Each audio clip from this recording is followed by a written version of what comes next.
नमस्कार साथियों, स्वागत है आप सभी का एक बार फिर से अपने कलम अपने यहाँ चैनल पर। दोस्तों, जैसा कि आपको पता है, हमने संविधान जो टॉपिक है हमारा, जहाँ से लगभग 10% हमारी स्टेट की परीक्षा के अंदर पूछे जाते हैं। 60 में से 10% पूछना बहुत ही महत्वपूर्ण बात है। और दोस्तों 8 तो कन्फर्म मान के चलिए, 8-10 सवाल तो हर बार आएंगे यहाँ पे। तो संविधान से 10% पूछना, और हमने पिछले टॉपिक में आराम से बात कर ली है। आज हम नए टॉपिक लेंगे। तो दोस्तों शुरू करें उससे पहले एक बार वीडियो को लाइक कर देना, शेयर कर देना, और चैनल पर आप नए हैं तो सब्सक्राइब जरूर करें। अब हम मोबाइल की स्क्रीन से आराम से बात करते हैं। दोस्तों, जैसा कि आप सभी को पता है, हमारी यहाँ पे बात चल रही है रीट विशेष संविधान। दोस्तों, संविधान को लेकर हमने पीछे के वीडियो में आराम से बात कर ली है। कौन कौन सी बात कर चुकी है वो मैं आपको एक बार बता दूं। हमने स्टार्ट में बात की थी सबसे पहले कि कौन कौन से हमारे अधिनियम बने संविधान के अंदर, उसको लेकर बात कर ली। उसके बाद हमने बात की दोस्तों हमारे जो अधिवेशन हुए और हमारे संविधान में किस देश से क्या क्या लिए गए हैं, उनकी बात कर चुके हैं। उसके बाद में हमने बात की प्रस्तावना। ये 3-4 क्लासें हमारी हो चुकी है। आज हम लेंगे हमारे मूल अधिकार जो हमारे सिलेबस में है। तो मूल अधिकार शुरू करें उससे पहले एक बार वीडियो को लाइक कर देना, शेयर कर देना, और चैनल पर आप नए हैं तो सब्सक्राइब जरूर करें। यहाँ पर आपकी संस्कृत व्याकरण पूरी हो चुकी है, संस्कृत की टेस्ट सीरीज चल रही है, शिक्षण विधियाँ चल रही है, मनोविज्ञान की टेस्ट सीरीज चल रही है, इसलिए चैनल सब्सक्राइब करके बेल आइकन जरूर दबाएँ। तो देखिए, मूल अधिकार संविधान के भाग 3 में अनुच्छेद 12 से लेकर 35 तक मौलिक अधिकार वर्णित है। कौन से भाग 3 में अनुच्छेद 12 से लेकर 35 तक मौलिक अधिकार है। तो मुख्य बात यहाँ पे पहला सवाल यही बन गया कि कौन से भाग में है मौलिक अधिकार, तो भाग 3 में, और किस अनुच्छेद से लेकर किस अनुच्छेद तक है, तो 12 से 35 तक। हम इस वीडियो में पूरी बात करेंगे, कहाँ कहाँ से प्रश्न बन सकते हैं वो भी बातें हम करने वाले हैं पूरी। मैं आपको जैसे दिखा देता हूँ एक बार अभी, जैसे ये अपवाद यहाँ से प्रश्न बन सकते हैं। इसके बाद यहाँ पे देखिए ये प्रश्न बनाया हुआ है, ठीक है। इसके बाद में नीचे भी प्रश्न है हमारे, विशेष रूप से किस किस प्रकार से प्रश्न पूछते हैं, सभी बातें हम इस वीडियो में कर रहे हैं, ठीक है। तो बने रहिए, अंत तक वीडियो देखें और अपने दोस्तों के साथ शेयर जरूर करें। दोस्तों, आपको PDF टेलीग्राम पर मिल जाएगी, अपनी कलम अपनी आवाज़ नाम से चैनल है टेलीग्राम का, वहाँ पर मिल जाएगी। तो भाग 3 पहला प्रश्न यहाँ पर बन गया, भाग 3 में वर्णित है और अनुच्छेद 12 से लेकर 35 तक है। मूल संविधान में, यहाँ से प्रश्न बन सकता है, मूल संविधान में 7 मौलिक अधिकार थे। प्रश्न क्या है, मूल संविधान में कितने मौलिक अधिकार थे, तो कितने थे, 7। लेकिन वर्तमान में कितने हैं, 6। देखिए 1978 में 44वां संविधान संशोधन जो हुआ, उसमें संपत्ति का जो अधिकार था उसको कानून बना दिया गया। जो अधिकार था उसको किस में परिवर्तित कर दिया, कानून में, ठीक है। तो क्या हो गया, 7 अधिकार थे, उसको बच गए कितने, 6 अधिकार ही बच गए, ठीक है। तो 4-5 सवाल तो पहले 3 लाइनों में ही बन गए हैं, और मुख्य भी है सभी सवाल भाग 3 में है, अनुच्छेद 12 से 35 तक है। मूल संविधान में कितने हैं, 7। 1978 में 44वां संविधान संशोधन वेरी इंपॉर्टेंट है। 42वां संविधान संशोधन और 44वां संविधान संशोधन, एक प्रश्न मानकर चलिए कन्फर्म आप इनसे। तो यहाँ से देखिए प्रश्न ये भी बन सकता है कि 44वां संविधान संशोधन कब हुआ, या 1978 में कौन सा संविधान संशोधन जो हुआ उसके तहत संपत्ति के अधिकार को कानून बना दिया गया। अगली बात, अनुच्छेद 14 से लेकर 18 ये है आपकी समानता का अधिकार। अनुच्छेद 19 से लेकर 22 स्वतंत्रता का अधिकार। अनुच्छेद 23 से लेकर 24 शोषण के विरुद्ध अधिकार। अनुच्छेद 25 से 28 धार्मिक स्वतंत्रता का अधिकार। अनुच्छेद 29 से लेकर 30 शिक्षा संस्कृति संबंधी अधिकार। अनुच्छेद 32 से लेकर 35 संवैधानिक उपचारों का अधिकार। अब देखिए अनुच्छेद 12 स्टार्ट से लिखते हैं, वेरी इंपॉर्टेंट है सभी। अनुच्छेद 12, इसमें राज्य की परिभाषा दी गई है। अब परिभाषा में क्या है, क्या क्या शामिल किया गया है, संघीय विधायिका, कार्यपालिका, राज्य की विधायिका, कार्यपालिका, स्थानीय निकाय, अन्य सभी विधानिक और गैर विधानिक निकाय, ये एक राज्य की परिभाषा दी गई है। अनुच्छेद 13, राज्य ऐसी कोई विधि नहीं बना सकता।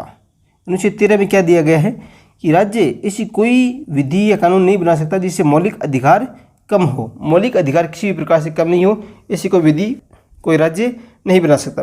यदि कोई ऐसी विधि बनाता है, यदि कोई ऐसी विधि बनाता है तो वह शून्य हो जाएगी, मतलब उसका कोई भी जो है विधि लागू नहीं होगी, वह अपने आप शून्य हो जाएगी। तथा वह विधि वहाँ तक शून्य होगी, कहाँ तक शून्य होगी, जहाँ तक मूल अधिकार को कम करती है। जहाँ जहाँ तक मूल अधिकार को वो कम करती है वहाँ तक वो शून्य होती जाएगी। इस प्रकार से अनुच्छेद 13 में दिए गए हैं। अब देखिए एक बात और, संविधान संशोधन के द्वारा यदि मौलिक अधिकारों में परिवर्तन होता है तथा इसके कारण शून्य घोषित की गई विधि पुनः आच्छादित लागू हो जाती है। संविधान जब संशोधन होता है, इसके द्वारा यदि मौलिक अधिकारों में परिवर्तन होता है तो जो शून्य हुई थी विधि राज्य जो बनाई वो अपने आप लागू हो जाएगी। इसे ग्रहण सिद्धांत कहा जाता है। वेरी इंपॉर्टेंट बात है, इसे क्या कहते हैं? ग्रहण सिद्धांत कहते हैं। अब अगला देखिए, विधि या कानून के प्रकार। तो विधि कितने प्रकार की होती है? तो दोस्तों विधि होती है आपके देखिए 1, 2, 3 और 4। विधि कितने प्रकार की होगी? 4 प्रकार की। स्थायी विधि, अस्थायी विधि 2 हो गई, तीसरी होगी प्रत्यायोजित विधि और चौथी होगी गैर विधायी स्रोत। तो अब देखिए, पहला विधि जो स्थायी है वह कौन सी होती है? संसद या राज्य विधानमंडल द्वारा पारित जो विधि होती है वह कौन सी होती है? स्थायी विधि होती है। संसद या राज्य विधानमंडल द्वारा जो पारित होती है वह कौन सी होती है? स्थायी विधि होती है। अस्थायी विधि कौन सी हो गई? अस्थायी विधि जो राष्ट्रपति या राज्यपालों द्वारा अध्यादेश जारी किए जाते हैं वह अस्थायी विधि के अंतर्गत आते हैं। राज्यपाल और राष्ट्रपति किस अनुच्छेद के तहत अध्यादेश जारी कर सकते हैं? वेरी इंपॉर्टेंट है बात, दोनों ही ध्यान रखना। राष्ट्रपति अनुच्छेद 123 के तहत अध्यादेश जारी की जो घोषित की शक्ति दी गई है और राज्यपाल को अनुच्छेद 213 के तहत अध्यादेश की शक्ति दी गई है। प्रत्यायोजित विधान, ये संवैधानिक साधन है जिसमें आदेश, उपविधि, नियम या अधिसूचना आदि आते हैं। प्रत्यायोजित जो विधान होते हैं उसमें आदेश, उपविधि, नियम जो होते हैं वो इसके अंतर्गत आ जाते हैं और जो रूढ़ि या प्रथा जो चलती है वो किसके अंतर्गत आ जाते हैं? गैर विधायी स्रोत के अंतर्गत आ जाते हैं। तो विधि कितने प्रकार की होगी? 4 प्रकार की। अब देखिए, समानता का अधिकार, अनुच्छेद 14। अनुच्छेद 14 से स्टार्ट होता है समानता का अधिकार।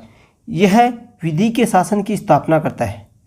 विधि के समक्ष समानता, पहला क्या है? विधि के समक्ष समानता। यह विचार ब्रिटिश मूल से लिया गया है। इसमें होता है कि किसी व्यक्ति के पक्ष में विशिष्ट विशेषाधिकारियों की अनुपस्थिति।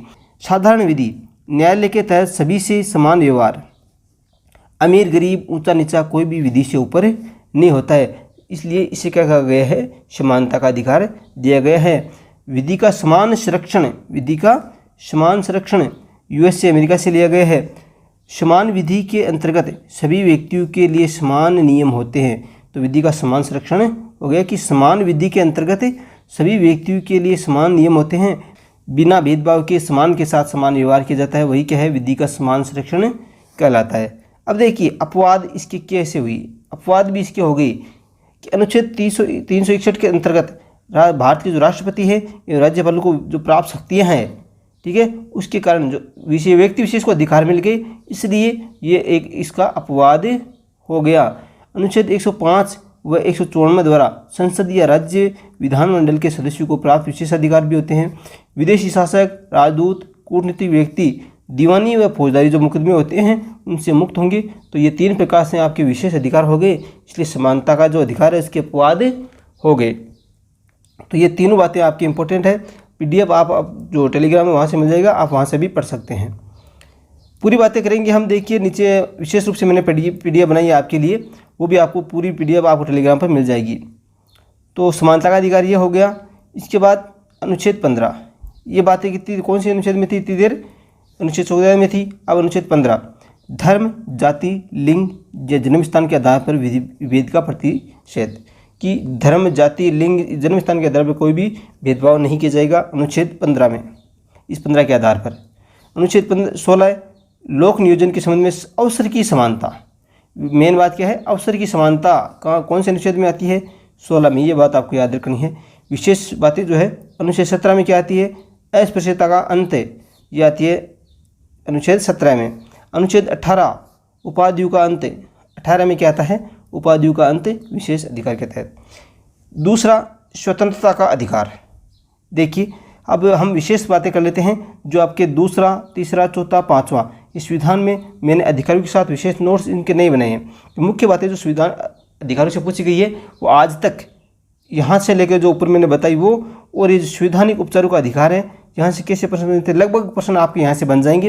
यदि आपको पूरा पढ़ना है तो मैं एक बार आपको यहाँ पे दिखा देता हूँ। देखिए ये बातें मैंने कर ली आराम से। मूल संविधान में 7 अधिकार थे, परंतु मौलिक अधिकार अभी सही है। भाग 3 में चयनित है, 12 से 35 तक हैं, इस प्रकार से हैं। अमेरिका के संविधान से लिए गए हैं मौलिक अधिकार, ये भी बात आपको नोट करनी है, ठीक है। इसके बाद मुख्य बातें जो थी वो मैंने बता दी है। अनुच्छेद जो है 44वां संविधान संशोधन, उसमें तृतीय भाग से हटा दिया गया। संपत्ति के अधिकार को, ये बात मैंने बता दी।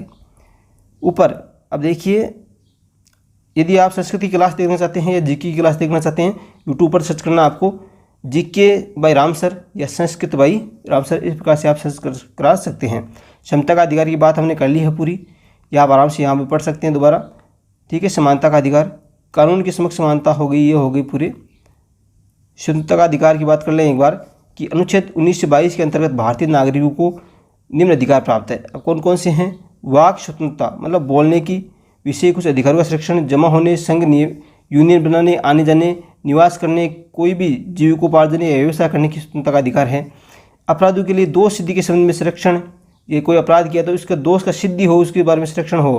प्राण या दैहिक स्वतंत्रता का अधिक संरक्षण है, वो अनुच्छेद 21 के अंतर्गत आता है, विशेष रूप से वेरी इंपॉर्टेंट है, वो बात भी हम करेंगे। कुछ दशाओं में गिरफ्तारी, निरोध से संरक्षण, इनमें से कुछ अधिकार राज्य की सुरक्षा, विदेशी राष्ट्रों के साथ भिन्नतापूर्ण संबंध, सार्वजनिक व्यवस्था, शालीनता और नित्यता के दिन दिए जाते हैं।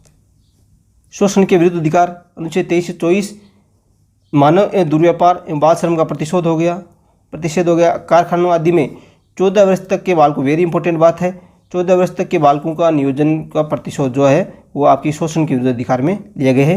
किसी भी प्रकार का शारीरिक और मानसिक शोषण इसी के अंतर्गत आता है। धर्म की स्वतंत्रता, तो इसमें अनुच्छेद 25 से 28 के है आपके अंतःकरण की धर्म और अपाध रूप से मानने, आचरण और प्रचार करने की स्वतंत्रता है। विशेष रूप से बात आपकी देखनी है कि इसके अंदर सिखों को कृपाण यानी तलवार रखने की आज़ादी प्राप्त है। वेरी इंपॉर्टेंट बात है कि सिखों को किसके तहत कृपाण रखने की या तलवार रखने की आज़ादी प्राप्त है, तो धर्म की स्वतंत्रता का अधिकार जो है उसके अंतर्गत ये आज़ादी है।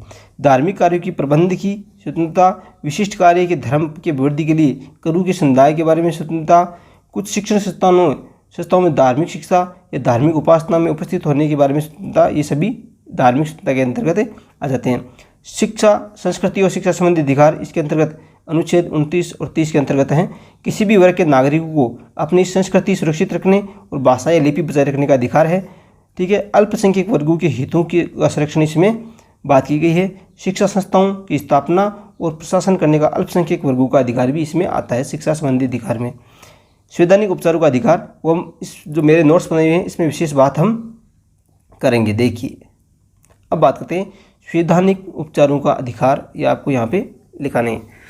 अनुच्छेद 32 वेरी इंपॉर्टेंट है सभी। अनुच्छेद 32 सर्वोच्च न्यायालय को नागरिकों के मौलिक अधिकारों का प्रहरी बनाता है। ये जो अनुच्छेद 32 है वो सर्वोच्च न्यायालय जो है उसको किसके तहत द्वारा, अनुच्छेद 32 से, ये जो अनुच्छेद 32 है वह सर्वोच्च न्यायालय को नागरिकों के मौलिक अधिकारों का प्रहरी बनाता है। अनुच्छेद 32 के तहत सर्वोच्च न्यायालय के द्वारा 5 प्रकार की रिटें जारी की जाती है। 5 प्रकार, वेरी इंपॉर्टेंट है, 5 रिटें याद होनी चाहिए आपको अलग अलग प्रकार से। कौन कौन सी वो बात भी हम करेंगे। भीमराव अम्बेडकर ने अनुच्छेद 32 को संविधान की आत्मा कहा है। वेरी इंपॉर्टेंट, भीमराव अम्बेडकर ने केवल अनुच्छेद 32 को, वैसे संविधान की आत्मा किसे कहा गया है, प्रस्तावना को, लेकिन ये बात आ जाए कि भीमराव अम्बेडकर के द्वारा किसको संविधान की आत्मा कहा गया है, तो अनुच्छेद 32 को कहा गया है। मौलिक अधिकारों को संविधान का आधार स्तंभ व अधिकार पत्र है। देखिए, मौलिक अधिकारों को ये माना गया है, क्या माना गया है कि संविधान का आधार स्तंभ है या अधिकार पत्र, मैग्ना कार्टा है। ये बात भी वेरी इंपॉर्टेंट है। संविधान जो अधिकार है उनको कहा गया है मौलिक अधिकार। क्या कहा गया है, नाम याद रखना, संविधान का आधार स्तंभ, अधिकार पत्र, मैग्ना कार्टा, ये कहा गया है।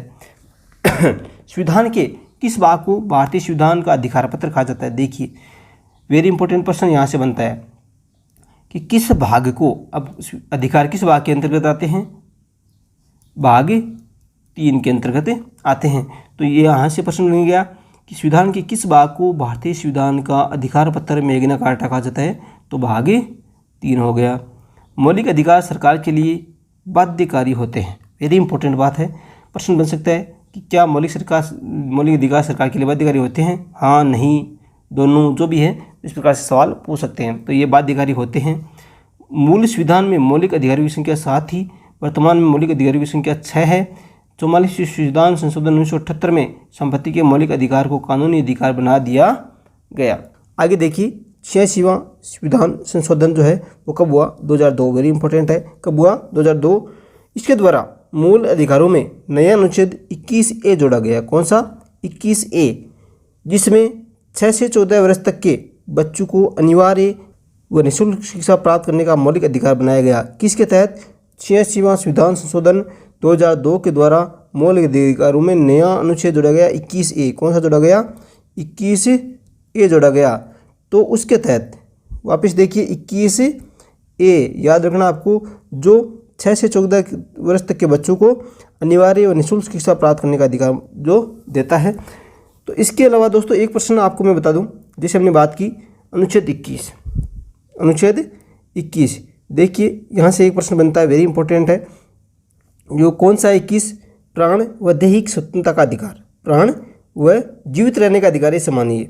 तो प्रश्न ऐसे बनेगा कि निम्न में से कौन सा अनुच्छेद आपातकाल के दौरान भी निरस्त नहीं होता है? निम्न में से कौन सा अनुच्छेद आपातकाल के दौरान भी निरस्त नहीं होता? तो अनुच्छेद 21 जो है वो कभी भी निरस्त नहीं होता, क्योंकि वो जीवित रहने का, प्राण व दैहिक स्वतंत्रता का अधिकार है, वो हमेशा रहता है। तो अनुच्छेद 21 है वो आपातकाल के दौरान भी निरस्त नहीं होता है। तो इस प्रकार से जो मुख्य बातें थी हमारे अधिकारों की, लगभग दोस्तों रीट के लेवल के आधार पर ये सभी बातें हैं।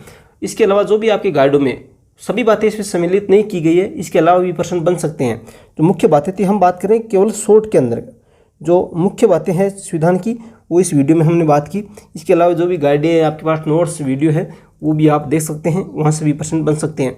मैं ये 100% गारंटी के साथ नहीं करता है, वरना बाद में आप कहोगे कि आपने ये कहा था वो कहा था। तो निश्चित आप जो 6 से लेकर 12वीं की किताबें हैं, उनमें जो मौलिक 12वीं की किताब में आपके मौलिक अधिकार बोल करते हुए दिए गए हैं, वो भी आपको पढ़ने हैं।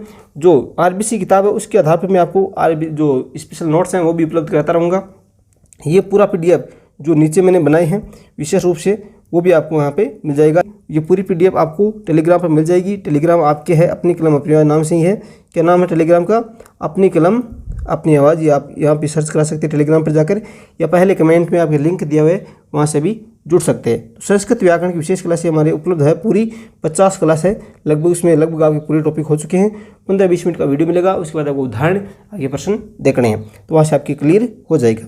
ठीक है दोस्तों, तो मिलते हैं नेक्स्ट वीडियो हमारे नीति निर्देशक तत्व और मूल कर्तव्यों के साथ।